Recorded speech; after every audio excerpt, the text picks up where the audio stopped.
Praise the Lord. శుక్రవారము September 13, 2024. ఈ రోజు దేవుని వాక్యము. అంతలో యెహోవా మత్యమునకు ఆజ్ఞ ఇయ్యగా అది యోనాను నేల మీద కక్కివేసెను. యోనా గ్రంథము 2వ అధ్యాయము 10వ వచనం. కథలోని తిమింగలం. మైకేల్ ఎండ్రకాయలు మింగేసింది. తిమింగలం అతన్ని భూమిపై కక్కివేయడానికి ముందు 3 దినములు దాని కడుపులో ఉన్నాడు. ప్రమాదవశాత్తు చిక్కిన మైకేల్లా కాకుండా యోనా ఇశ్రాయేలు శత్రువులను ద్వేషించి వారు పశ్చాత్తాపడకూడదని భావించడం వలన చిక్కుకున్నాడు. నినివేలో బోధించమని దేవుడు యోనాకు చెప్పినప్పుడు అతడు వేరే మార్గంలో వెళ్తున్న ఓడను ఎక్కాడు.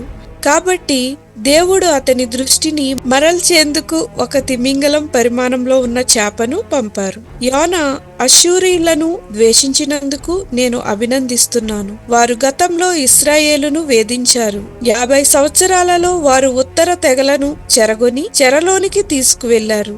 అక్కడ వారు శాశ్వతంగా అదృశ్యమవుతారు. అష్షూరు క్షమాపణ పొందుకుంటుందని యోనా సహేతుకంగానే బాధపడ్డాడు. అయినా దేవునికి చెందిన ప్రజలకు ఎక్కువ విశ్వసనీయంగా ఉన్నాడు.